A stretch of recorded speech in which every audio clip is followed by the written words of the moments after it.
Hello, everybody, and thanks for tuning in to the Storytelling Alchemist show. As usual, we're here at 10 o'clock on Wednesday nights Eastern Time, and the show will also be added to the Los Angeles Tribune's TV, Roku TV network as well, so you'll be able to see that in a couple days. Want to go and introduce a good friend of mine. We met a few years ago because he was a speaker. He was our featured speaker on the Spirit Heart Cruise, and he is an incredible medium. I've had an actual session with him, and he hit the nail on the head, so to speak, connected with a lot of people on the other side for me and brought a lot of great messages forward for me. So I want to go ahead and welcome Dr. Lewis Gates of Cassadaga to the show, and so I'm going to bring him on the line right now. Okay. Hello, Dr. Gates, how are you? Pretty good. Pretty good. Nice. And I don't think I can ask you how things are going weather-wise over in Cassadaga. It's probably about the same as it is over here in the Tampa area. Because if someone else is having storms somewhere else in the country or they having snow, they're not going to like what the weather is here. Yeah. I went to the beach last week, and I said, I don't want to rub it in, but I'm really enjoying being at the beach right now. That's it. You don't want to rub it in, but it's 72 and it's not raining and blue skies. Definitely some good weather going on here. Yeah. So the topic tonight, because this is you're a teacher of a lot of things. Yeah. But, I think what you're best known for is you're connecting to the other side in spirit. And I guess I kind of wanted to start off with how you got into this world and into this to the mediumship and working with spirit and spiritualism and that kind of stuff. What brought you into it? Well, I really got into spiritualism because of my mother, because she was a spiritualist working as a medium and a psychic. And I would travel with her. I would watch her read. I'd watch other mediums read throughout the country. And she would take me to events and spiritual circles and all kinds of things through my life. And I would watch how other people worked. And I found out at a very young age I could do it. So she would have me up on the platform at 5, 6 years old giving people readings. Because she knew that I could do it. So I would be standing on a platform giving people readings at 5, 6 years old. So I've always done it my whole life. So it's a question of just training. And I always tell people it's training of how far you want to get. Right. My father used to say, there's the crystal sea on the other side. Some people get to the bank and sit on the bank and they never go towards the water. But they're happy where they are. Some people put their toes in. Some people swim out in the crystal sea like dolphins because they want to see more. So it's how far you want to take it and how far you really want to take your mediumship. It's how far you want to take it. It's not how good you are. It's how far you really want to take it and really what you want to see. So basically, you were kind of, in a sense, born into it. I was born into it, but I was born into it, and I was raised in this religion. I was raised in mediumship, giving readings, doing healings, and all kinds of different types of mediumship, like teacup readings, coffee ground readings, tarot readings, I Ching. I mean, I could go through a whole list of things that I was taught when I was a kid. Rope readings, Cherokee smoke readings. I mean, all kinds of stuff. So there's all kinds of those things because I have a workshop I'm going to give readings on create your own medicine bag. You create your own medicine bag, I'll give you a reading from what you've actually picked and put in your medicine bag. So there's all kinds of different types of reading. It's according on what you really want to learn and what feels the best to you. What feels best to your vibration, not to somebody else. Yeah, I think that's important, and a lot of people seem to forget as they get all caught up. And this is something when I would consider myself a baby in this, 25 years ago, I would sit in classes and people would get they'd be like, I hear spirit say this. And I'd be like, why don't I hear it? And of course, you think that you're doing something wrong, or that you're not there, until you realize that your frequency sees it or feels it or receives it differently. Yeah. I think that's very important for people to understand, because I think we end up blocking ourselves by creating so much self-doubt, by comparing ourselves to other people. Yeah, but if we allow ourselves just to follow our own path, follow our vibration, some people just want to jump the line. They figure out they can't jump the line because it's not where they need to be. They need to stay within their line and try to work on what's going on. My mother always used to say, if you're clairsentient, you feel spirit, then work on that. If you're clairvoyant, work on that. If you hear spirit, work on that. It's what you have, work on that vibration, work on that gift to make it stronger. And that also attracts, natural law also attracts the other gifts to you once you start working on the gift that you're the strongest with. Yeah. Yeah, that makes a lot of sense. And I think that that's important, because I don't know if you see this. I feel like people, 20 some odd years ago, if I even pulled out a pendulum, people would think I was nuts. Now in 2021, I see people that are not even into metaphysics using pendulums. And I'm like, I thought you weren't into metaphysics. I don't, but this works. And I'm like, okay, well, that's fine. I mean, there's other avenues that give you better answers than yes or no questions. So, but what I'm getting at is that people, I think, are waking up to a greater potential of themselves. And it's like I taught in my class the other day. I was talking about you, my class the other day. And I saw Jeremy brings himself a cloth. He puts it on his table, but he always brings the same cloth. I said, because it's psychometry. Yep. He's done so many readings with that cloth on his table. Every time he lays the cloth out, it sets an energy field already in place before he even starts the readings. So it's all psychometry. So it's when you have your space or your vibration set, the psychometry is set. So whether you cover your cards with a certain fabric, you put the fabric on a table, you bring a certain vase to your table, that's what you have every time you read. It becomes psychometry, it becomes energy, and it draws energy from the spirit world because they know you're getting ready to work. Mm-hmm. So here they are. You put your cloth out, you're getting ready to do readings, they're there. I know you brought that up to me a few times, and I was thinking about that the last time we were talking about that, and I remember there was a period of about a year where I wasn't using the cloth and I wasn't using any of my tools, and I was literally just whatever came into my head was what I was saying. And what made sense for what you said to me is that I work in the corporate world during the week, and then here I am at a psychic fair on a Saturday. Yeah. And the cloth going down switched my brain from corporate world into my spiritual world. And I thought about that because I remember I wasn't given that great of readings during that time. I didn't think I was. Maybe I was being a little too judgmental about myself, but there was times where my messages were kind of scrambled. It was very interesting. And then when you brought that up, and I was like, huh, interesting. I'm sure I could develop it differently, but I have been using that cloth since like 2001, so 20 years. So yeah, well, mediumship, people will teach you mediumship is this connection to spirit. It's this connection. It's a bridge. And it's how much energy we give the bridge, which is psychometry, is how much we put into that moment. If we have our cloth, and every time we do readings, it charges the cloth. It charges that area. It charges that vibration, whatever you have in front of you. And the more you use that object, the more the energy it can. Same thing as your mental facilities as doing readings. The more you stretch it, the more you use it in mediumship, the stronger it becomes. So it's like working with that energy, working with the vibration, and getting yourself that balance within your life to get you to where you need to be. Yeah, it's interesting, and I think that we all have some kind of rituals, and there's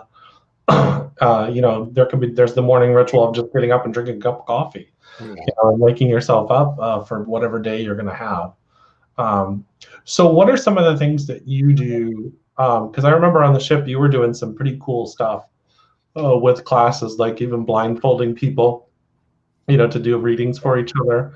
And Can you talk a little bit about a couple techniques that help people develop themselves in the What I medium? do is I have people put blindfolds on when they do readings for people in front of them. Because what happens if they don't know who's in front of them, they can't see them, they can't talk to them.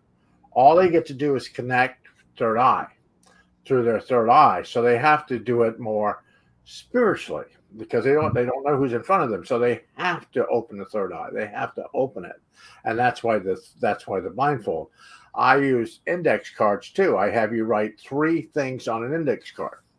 Now, subconsciously, you think you're going to throw me off because you're going to write some things on that card that going to throw me off, but they aren't. You do it subconsciously. You write what's on that card, and then I give you a reading because once you learn how to tell a story, when I teach people, it's all about CERT.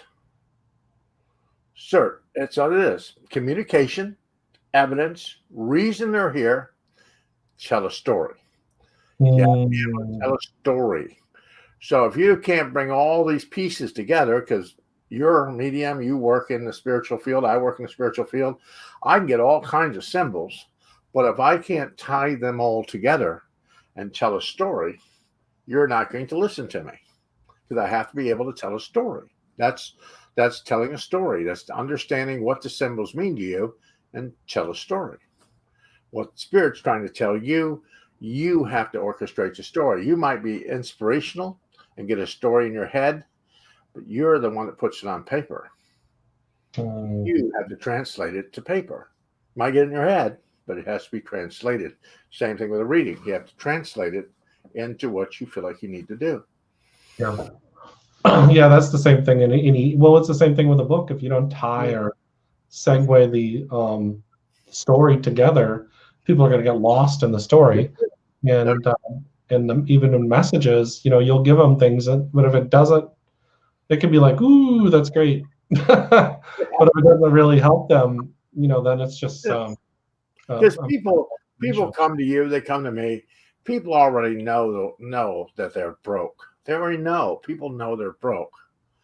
They're coming to you to try to help them to understand how to fix or help them jump to the next path or the next vibration to get them out of wherever they are to a higher ground, able to fix what is going on in their life. If we just tell them they're broke, well, they're already broke. They already know they're broke. They just want you to try to help them maneuver them in the right direction so they can make some very rational decisions on what direction to take in the future. Mm-hmm. That's what we are. We're like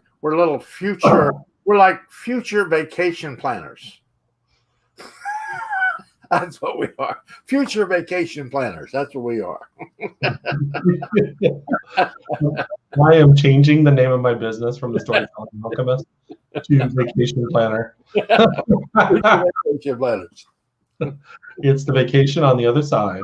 That's it. Well, so yeah, go ahead.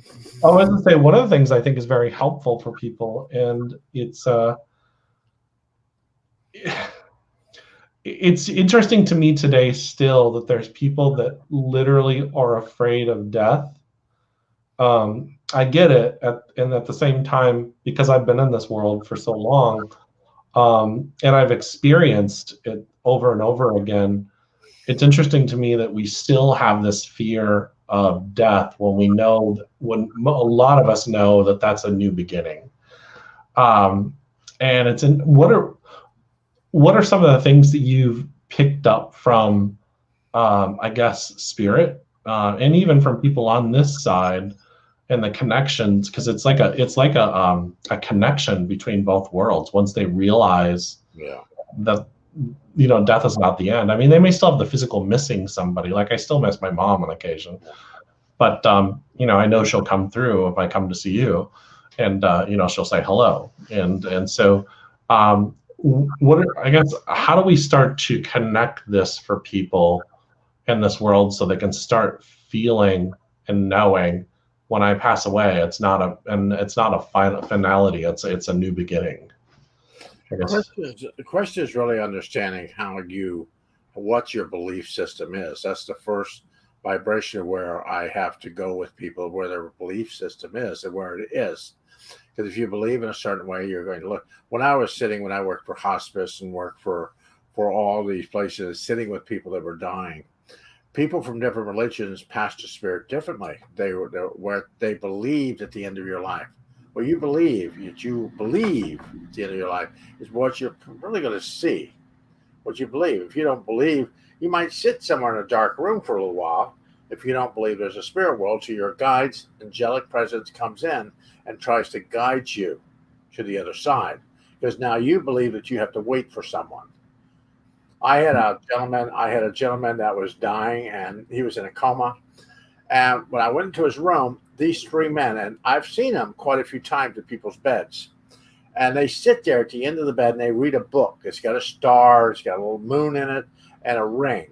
And it's like this gold on the outside of this book, and they'll read out of it.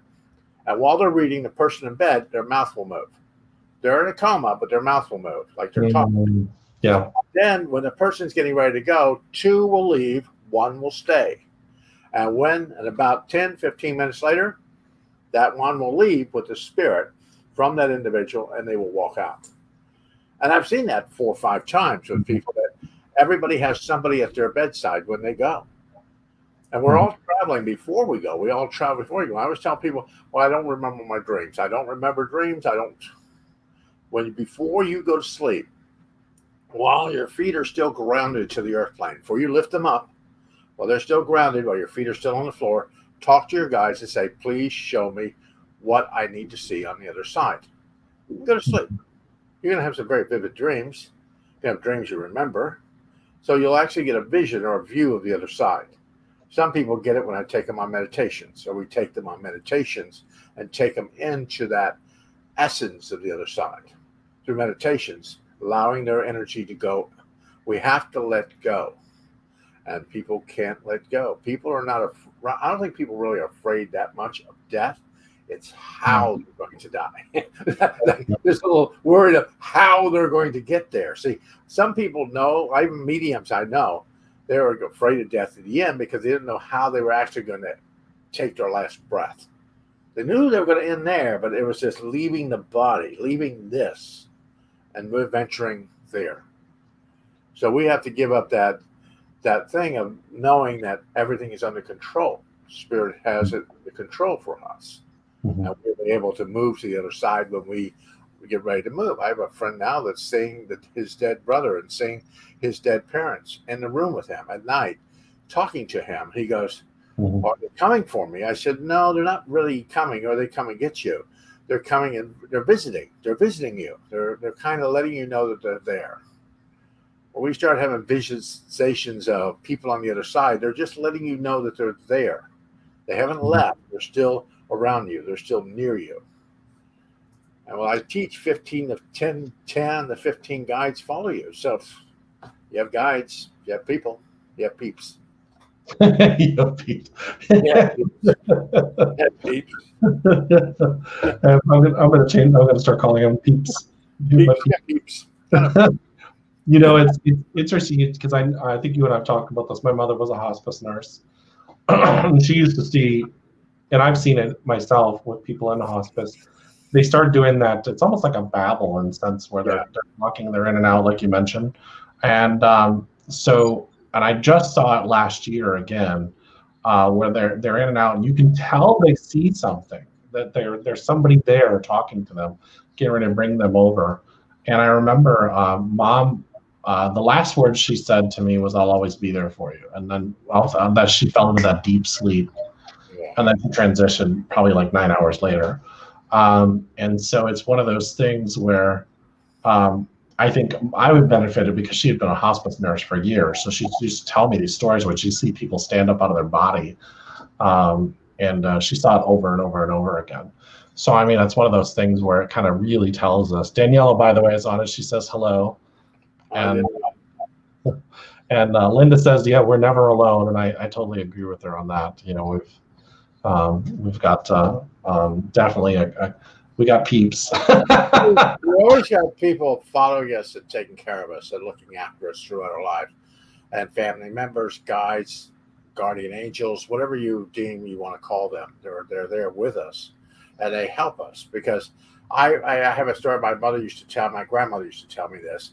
She said, Lewis, you left a village on the other side. It's a nice village. And when you left and come here, they lit a candle for you. And all the time that you're here, that candle burns. Then when you eventually go back to the spirit world, you enter back into that village that you left. You tell your story, which is your life in review, to the village, what happened to you. You put your candle out because now you're back home and you venture wherever you want. But we still go back to where we've come from on the other side. And she said that to me quite a few times, that you're going to go back to your village. So it might not be my village, but it will be yours, where you've come from. And we all have a place on the other side that we've come from. We've been there before. We've ventured there before. Spirit's not going to put us in a strange place on the other side, because they will be scared because we don't know where we are. They will put us in familiar territory. So we're not too scared of when we eventually move to the other side and we come to that conclusion that we have passed. We are now on the other side. We'll be in a familiar situation in our lives of where we need to be. Yeah, definitely, because that makes a lot of sense. Because when you first transition, unless you're, I imagine, unless you're very aware, yeah, you're still trying to adjust. And even if you are aware, you're trying to adjust to where you're at. I know Mom's voice was like super high pitched when she first crossed over, and then it was like she got used to be able to bring her voice down to the voice that I knew. But I also remember her sitting next to me at restaurants with people, and they're like, I don't know what just happened, but something just sat down next to us, and it's so strong. It's not bad. It's just making me sick because the energy is so high. And I'm like, oh, yeah, it's like, Mom, back up. And that was probably about 6 months after her transition, because I knew she probably was still trying to adjust. So, you know. But it's like when people do seances and we connect to spirit, people do apports, they'll drop things in the room, things will happen. I've seen people walk in the room from the spirit world and speak to us. I've seen them move objects, do all kinds of stuff in seances rooms. Letting us know in the physical that they're still alive. And they still do that even to this day. They're dropping things in the room. They're doing all kinds of stuff to try to get our attention. So, and the new tools we're using now, it's like all tools, the cameras, the voice boxes, all these things they're using now are actually bringing through these voices, these different people from the other side that they couldn't do before. They're doing it now. So science is catching up with us. Well, I mean, I guess that's a good thing, because now it's finally starting to show that what we believed in for so long, and this is not a new thing. I mean, this is like thousands of years. And I mean, I tell people too, because there's a lot of people that call what we believe in the New Age movement. And I'm like, I had to tell you, but New Thought has been around since early 1800s and before that. And I think spiritualism started in the early 1800s? Early 1800s, and there was Swedenborg that started Swedenborg churches, and he went over to the other side and wrote about that. He started a whole religion, and that was back in the 1600s. So it's been going on for a while. It's been going, it's been going on for many, many, many years, long before spiritualism. Spiritualism was just the birth of modern day spiritualism, not old day, modern day spiritualism. So brought it to the forefront. Cassadaga was started in the late 1800s, something like that? It was 1894, and I happen to live in a house that was built about 6 years after they actually started the camp here. So, wow. I thought you were going to say, and I was here in 1894. I was like, you were true. I probably was. You never know. Walking around here somewhere. Well, I just know that I have a book. I have to find it, but basically it's from, believe it or not, the United Methodist Press, and it's specifically about spiritualism and how it started. And I thought that was very interesting. And I got it at a spiritualist church in St. Pete. So it was, I just found that super interesting. But it gives that history, and I'm like, when I read that, I was like, people really have no concept of how this movement started and how it's been. It's really just bringing forth things that were suppressed for so long, that people had to do in hidden. They had to hide and talk about. Because 300 years ago, if you would have mentioned you were a psychic, we would have probably been burned at the stake. We would not. We would have been getting a little hot around our feet. A little bit hot. But it's a question of understanding where you are. It's not whether you're religious, you're not religious. It's what tools you use, how you feel the most comfortable dealing with spirit. You feel the most comfortable. Doesn't mean somebody else says, I'll never do that. That's not good for me. It doesn't have to be good for them. It has to be good for you, because you have to be comfortable with your communication or your connection to spirit. Not somebody else. They can tell you how to do it, but you have to make that connection. You have to feel comfortable with that. So that's why when mediums, I have so many mediums I know that have left that don't do it anymore, but they were forced to work in a certain way, and they just couldn't do it, so they left it. They just walked away. So, but find your own journey, your own vibration of how you do it, how you personally have your connection to spirit. Yeah, I've actually seen that quite a bit where people burn out when they just leave. Yeah. So, go ahead. Because it was like when you were talking about spirit, it's kids and people and different things walking in from the spirit world and physical phenomena. I've seen lots of that, and I've seen a lot of ways to do mediumship. My mother used to have a whole table full of stones that lit up. And you would walk up to her table and touch the 4 stones or 5 stones that you picked out. And out of those 5 stones, she gave you a reading. That's how she worked with spirit. So the question is was her working with spirit wrong? No. It was exactly the way she could connect to them. So find something you connect to spirit with. That's all. And you can do your exercise, do your meditation, do your exercises, do your stuff. Learn how to tell a story. Learn how to tell a story. But learn how to work with spirit and allow spirit to work with you. Allow. That means allow. Spirit works through us, not with us. Yeah. People think spirit is working with it. They aren't. They're working through us. And as long as we allow them to work through us, the message will come out pure and it'll come out to what it needs to be. Right, because then you're not judging it. Yeah. So when we try to get ourselves into it. Yeah, that's never good. Linda said Stan and her were amazed at the table tipping, because you did table tipping class on the ship, and I unfortunately was running the conference, so I was not able to go in that. So the next time he does a table tipping class in Cassadaga, I will be going over there. We just had one Sunday, and we had like 45 people in the table tipping class. So I'm going to be doing some more, but it's like people I laughed when I brought my table on board ship. When I dragged that table on board ship, and everybody goes, what's the table for? I remember that. Dragging the table with me. So, Linda and Stan, we were talking about me speaking at Cassadaga again sometime. So maybe we'll convince him to teach a table tipping class while I'm there, and you guys can come.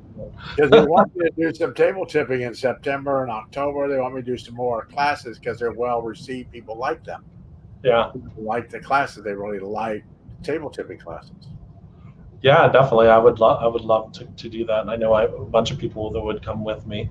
So I think I should mention that Dr. Gates is one of my keynote speakers, by the way, on the 2022 cruise. Yeah. And so definitely come and go and check out the website spiritheartcruises.com if you would like to meet Dr. Gates, because he's an incredible person, and we've developed a friendship over the past few years. But he's also an exceptional medium. So go check out his website, which is lewisgates.com. Yep. And so any last minute advice or message you would like to give the audience before we kind of wrap up tonight? I really want them to understand that find a good teacher, a good circle to work with, and find that connection and work on that.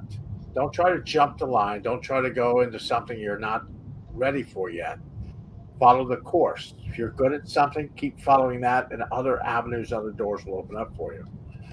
That's all that's all there is to it. If you just try to just stay the course and do what's best for you, your energy field will build, it will encourage you, and it will bless you on your journey in this work. So you just have to follow your path. You have to love what you do and do what you love. If you don't love it, you're not probably going to do it well. I know you love your work. I love what I do. If you love it, you'll do well at it. If you don't love it and you're just doing it, it just doesn't work that way. You have to love what you do. Yeah, that's some amazing advice, because it really comes down to anything. Yeah. Don't do it if you don't like it. And if you're doing it for all the wrong reasons, then you're probably going to be unhappy. You're going to be unhappy with it. You'll walk away. Yeah, absolutely. That's some great advice, because I think that a lot of people are doing, I think through COVID, well, I don't think, I know, through COVID, really people started looking at their own lives and saying, what am I happy with my life? And I think a lot of people went answering the question no, because they were doing it for all the wrong reasons, and for money or whatever, because somebody told them they should. And the universe seems to unfold for us when we follow our passion. Well, so. I tell people, all you have to do is ask yourself, if you're going to go do something and you went there, if everybody left and left you there, would you be okay? If everybody left and left you there, would you be okay? I don't care if you move halfway across the country. If you went there and everybody moved and left you there, would you be okay? That includes job, career situations. If everybody left you in that situation, would you be okay there? Would you feel safe? Would you feel safe there? Connected and loved? Would you? That's what you always have to ask yourself. Yeah, powerful stuff. Well, guys, thanks for tuning in this week. Next week, my friend Catherine York is going to be on. She's an animal medium. And the week after that, Donna Campbell will be coming on, and she's going to be having some cool stories, because she's been in Belize for the last week. And so that's going to be some really cool stories. I'm excited about that. So, so many great guests, and check this show out on the Los Angeles Tribune's Roku TV in a couple days, and all my other past archives. So much love, everybody, and thank you for watching. Thank you.